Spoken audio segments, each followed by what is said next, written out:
চতুর্থ অধ্যায় আর্থিক বিশ্লেষণ এর প্রয়োজনীয় সূত্রসমূহ নিয়ে কিছু আলোচনা করব। এটি একটি গুরুত্বপূর্ণ অধ্যায়। আর্থিক বিশ্লেষণ বলতে আর্থিক বিবরণী বিশ্লেষণকে বোঝায়। আর এই আর্থিক বিবরণী বিশ্লেষণ করতে বেশ কিছু গাণিতিক কাজ আমাদের করতে হয়। এই অধ্যায়টিতে মূলত দুই ধরনের কাজ আমরা করে থাকি।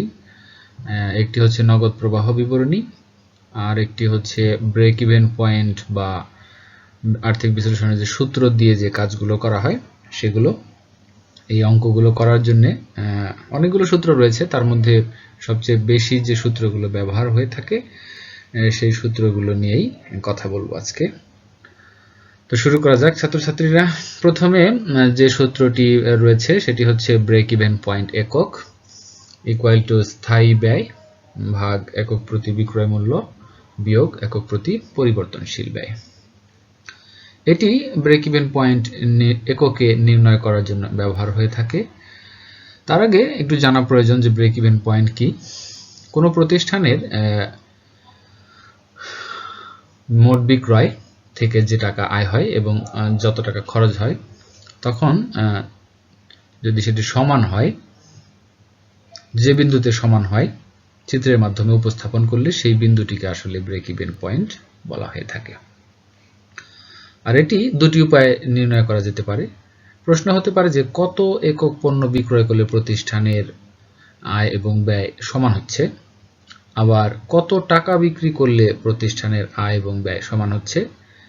এই দুটি প্রশ্নের উত্তরের জন্য আমরা দুটি সূত্র ব্যবহার করব বা আরো সূত্র ব্যবহার করব। তো প্রথমটি হচ্ছে ব্রেক ইভেন পয়েন্ট এককে নির্ণয় করার জন্য এই সূত্রটি। তো দ্বিতীয় সূত্র ব্রেক ইভেন পয়েন্ট টাকা। এক্ষেত্রে প্রথমে ব্রেক ইভেন পয়েন্ট একক এর সাথে গুণ করতে হবে একক প্রতি বিক্রয় মূল্য, তাহলে আমরা ব্রেক ইভেন পয়েন্ট টাকায় পেয়ে যাব। এছাড়া কোনো প্রশ্নে বা উদ্দীপকে যদি এরকম একক প্রতি বিক্রয় মূল্য, একক প্রতি পরিবর্তনশীল ব্যয় এগুলো দেওয়া না থাকে, তো সেক্ষেত্রে ভিন্ন রকম ইনফরমেশন থাকতে পারে, তাহলে আমরা অন্য সূত্র ব্যবহার করব বিকল্প হিসেবে। এটিও ব্রেক ইভেন পয়েন্ট টাকা নির্ণয়ের একটি সূত্র, যেটি ব্রেক ইভেন পয়েন্ট টাকা ইকুয়াল টু স্থায়ী ব্যয় ভাগ হচ্ছে কন্ট্রিবিউশন মার্জিন অনুপাত। কন্ট্রিবিউশন মার্জিন অনুপাত এর আরো নাম রয়েছে, মুনাফা বিক্রয় অনুপাত বলা হয়ে থাকে। তো এক্ষেত্রে একক প্রতি বিক্রয় মূল্য এবং একক প্রতি পরিবর্তনশীল ব্যয় দেওয়া না থেকে কন্ট্রিবিউশন মার্জিন অনুপাতটা দেওয়া থাকবে, অথবা কন্ট্রিবিউশন মার্জিন অনুপাত নির্ণয় করার জন্য যে সমস্ত উপাদান থাকা দরকার সেগুলো দেওয়া থাকবে। প্রশ্নে সব ইনফরমেশন দেওয়াই থাকবে, আমাদের শুধু পথটি বেছে নিতে হবে। তো আমরা যেটা দেখলাম, ব্রেক ইভেন পয়েন্ট একক, ব্রেক ইভেন পয়েন্ট টাকা এবং আবারও ব্রেক ইভেন পয়েন্ট টাকা যে সূত্রগুলো আছে, আমাদের অঙ্কের তথ্যের উপরে ভিত্তি করে আমরা নির্বাচন করব আসলে আমরা কোন সূত্র ব্যবহার করব। একই বিষয় নির্ণয় করার জন্য একাধিক সূত্র রয়েছে। তো দেখা যাক এই অধ্যায়ে আরো আমাদের জন্য। এরপরে একক প্রতি কন্ট্রিবিউশন মার্জিন ইকুয়াল টু একক প্রতি বিক্রয় মূল্য মাইনাস একক প্রতি পরিবর্তনশীল ব্যয়। একটি পণ্যের একটি একক বিক্রয় মূল্য থেকে তার যে উৎপাদন ব্যয় বা পরিবর্তনশীল ব্যয় এটা বিয়োগ করলে যে অংশটুকু পাওয়া যায় সেটাকে একক প্রতি কন্ট্রিবিউশন মার্জিন বলা হয়।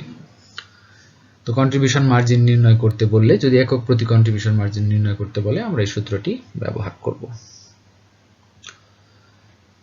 এরপরে একক প্রতি কন্ট্রিবিউশন মার্জিন অনুপাত।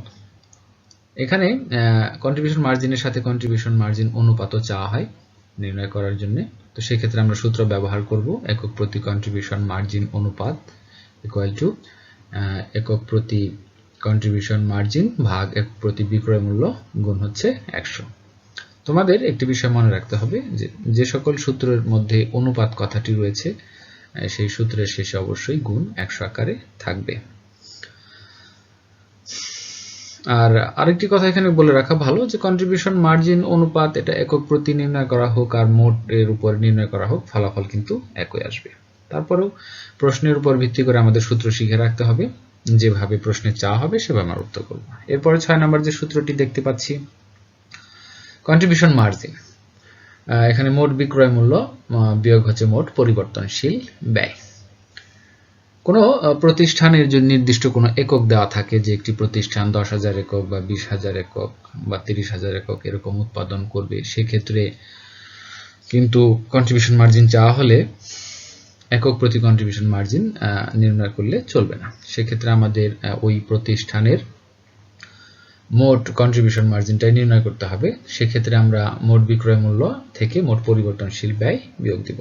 সেক্ষেত্রে মোট বিক্রয় মূল্য যদি বের করা না থাকে, আমরা যত একক উৎপাদন করা হয় তত এককে একক প্রতি বিক্রয় মূল্য দ্বারা গুণ করলেই মোট বিক্রয় বের হয়ে যাবে।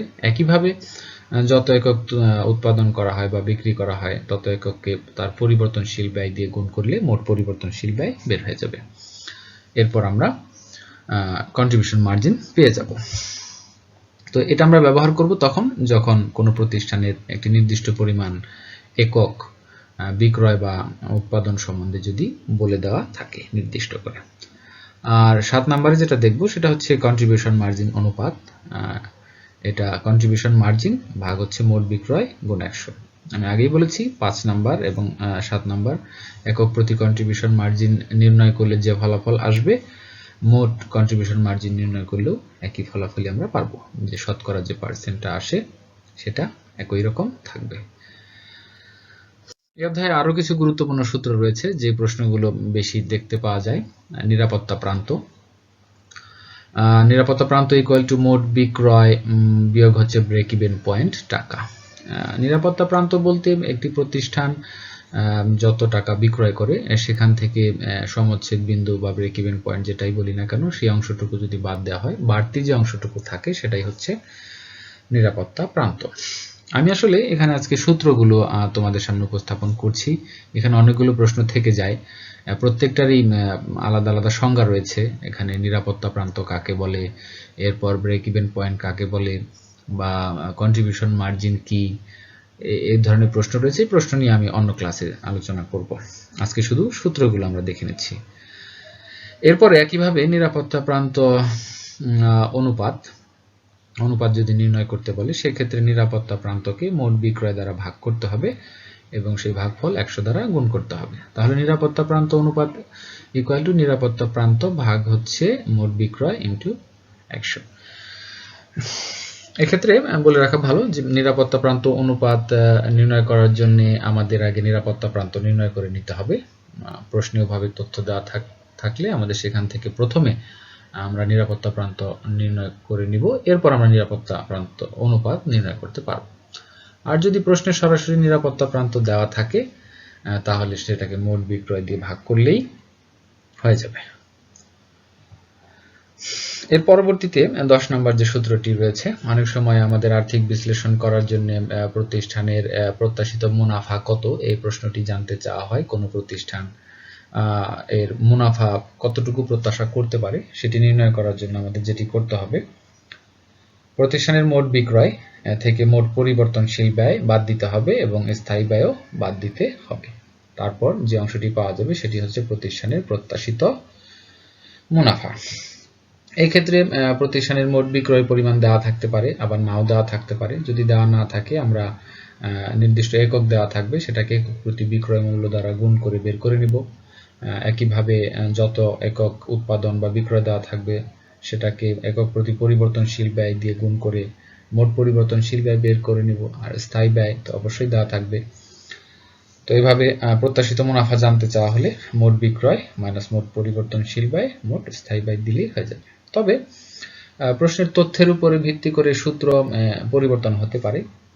আমি শুধু যে সূত্রগুলো অধিক ব্যবহৃত হয়েছে, বোর্ড প্রশ্নে বেশি এসেছে, আমি সেগুলো নিয়ে আলোচনা করেছি। এই অধ্যায়ে আসলে আরো অনেক সূত্র রয়েছে এবং পরিস্থিতি ভেদে উদ্দীপকে বা প্রশ্নের তথ্যের উপর ভিত্তি করে আরো সূত্র হতে পারে, ভিন্ন ভিন্ন চিত্র হতে পারে। আমি সবচেয়ে বেশি ব্যবহৃত সূত্রগুলি তোমাদের সামনে তুলে ধরছি। তো একইভাবে আমরা প্রত্যাশিত মুনাফার আরেকটি সূত্র দেখব, যে প্রত্যাশিত মুনাফা এখানে কন্ট্রিবিউশন মার্জিন থেকে স্থায়ী ব্যয় বিয়োগ দিলেও প্রত্যাশিত মুনাফা পাওয়া যায়। এখানে যদি প্রশ্নে কন্ট্রিবিউশন মার্জিন দেওয়াই থাকে, সেক্ষেত্রে আমরা কন্ট্রিবিউশন মার্জিন থেকে স্থায়ী ব্যয় বিয়োগ দেব, প্রত্যাশিত মুনাফা পাওয়া যাবে। আসলে বিষয়গুলো তোমরা একটু ভালোভাবে চিন্তা করলেই পেয়ে যাবে। যেমন কন্ট্রিবিউশন মার্জিনের সূত্র আমরা একটু আগে দেখেছি, যে মোট বিক্রয় থেকে পরিবর্তনশীল ব্যয় মোট বলি আর একক প্রতি বলি যেটাই হোক না কেন বিক্রয় মূল্য থেকে পরিবর্তনশীল ব্যয় বাদ দিলে যে অংশটুকু পাওয়া যায় সেটাই হচ্ছে কন্ট্রিবিউশন মার্জিন। তো উপরের 10 নম্বরের যে সূত্রটি সেখানে কিন্তু বিক্রয় থেকে পরিবর্তনশীল ব্যয় বাদ এরপর স্থায়ী ব্যয় বাদ দিলে প্রত্যাশিত মুনাফা দেখাচ্ছে। অপরদিকে আমি যদি বলি যে মোট বিক্রয় থেকে মোট পরিবর্তনশীল ব্যয় এইটুকু হচ্ছে কন্ট্রিবিউশন মার্জিন, তার মানে 11 নম্বর সেটাই লেখা হয়েছে যে কন্ট্রিবিউশন মার্জিন থেকে স্থায়ী ব্যয় বাদ। তো প্রশ্নের তথ্যের উপর নির্ভর করে আমরা কিভাবে করব, এরকম হতে পারে যে গ নম্বরে কন্ট্রিবিউশন মার্জিন চেয়েছে, ঘ নম্বরে প্রত্যাশিত মুনাফা চাচ্ছে, সেক্ষেত্রে আমাকে আবার এই মোট বিক্রয় মোট পরিবর্তনশীল ব্যয় স্থায়ী ব্যয় বের না করে আমরা সূত্রটাকে ছোট করে ব্যবহার করতে পারি। আসলে কতটুকু দক্ষতার সাথে কাজটা করতে পারছি এটা দেখার বিষয়। আর তোমাদের জন্য আজকে আরেকটি সূত্র 12 নম্বর যেখানে প্রয়োজনীয় বিক্রয় একক। প্রশ্নে অনেক সময় থাকে যে কত একক বিক্রয় করলে এত টাকা মুনাফা পাওয়া যাবে, নির্দিষ্ট করে বলা যেতে পারে যে প্রতিষ্ঠান যদি 2 লক্ষ টাকা মুনাফা করতে চায় তাহলে কত একক বিক্রয় করতে হবে, অথবা প্রশ্ন হতে পারে যে কত প্রতি একক কয় টাকা করে বিক্রয় করলে এত টাকা মুনাফা হবে। তো এই সূত্রে 2-3টা প্রশ্ন হতে পারে যে কত টাকা মুনাফা হবে, বা একক প্রতি বিক্রয় মূল্য কত টাকা হবে, বা নির্দিষ্ট পরিমাণ টাকা মুনাফা করতে চাইলে কত একক বিক্রয় করতে হবে। এই জাতীয় প্রশ্ন থাকলে আমরা এই সূত্র ব্যবহার করব। প্রয়োজনীয় বিক্রয় একক ইকুয়াল টু স্থায়ী ব্যয় যোগ হচ্ছে প্রত্যাশিত মুনাফা ভাগ একক প্রতি বিক্রয় মূল্য বিয়োগ একক প্রতি পরিবর্তনশীল ব্যয়। তো আমি যেটা লক্ষ্য করেছি বোর্ড প্রশ্নগুলোতে বেশিরভাগই এই জাতীয় প্রশ্ন থাকে যে বলা হয় যে প্রতিষ্ঠান যদি 1 লক্ষ টাকা মুনাফা করতে চায় তাহলে কত একক বিক্রয় করতে হবে। আরো 2-1টি জায়গায় দেখেছি যে প্রতি একক পণ্য কত টাকা করে বিক্রি করলে এত টাকা মুনাফা হবে, এটা দেওয়া থাকে। তো আমরা যেভাবেই দেওয়া থাকুক আমরা সমাধান করে বের করতে পারবো। তো এই 12টি সূত্র যে সীমাবদ্ধ তা একেবারেই নয়, চতুর্থ অধ্যায়ে আরো বেশ কিছু সূত্র রয়েছে। তো আমি বলবো যে এই সূত্রগুলো আগে তোমরা শিখে নাও যাতে করে চতুর্থ অধ্যায়ের অঙ্ক সমাধান করতে সহজ হয়। তো চতুর্থ অধ্যায় নিয়ে আরো অঙ্ক নিয়ে আমরা কথা বলবো পরবর্তী কোনো ক্লাসে। আজকের মতো এই পর্যন্তই। সূত্রগুলো চর্চা করবে এবং মুখস্থ করে রাখলে অঙ্ক করার সময় উপকার পাওয়া যাবে। তো ভালো থাকো সবাই, আগামী অন্য কোনো ক্লাসে হয়তো আবারও কথা হবে। ধন্যবাদ সবাইকে, খোদা হাফেজ।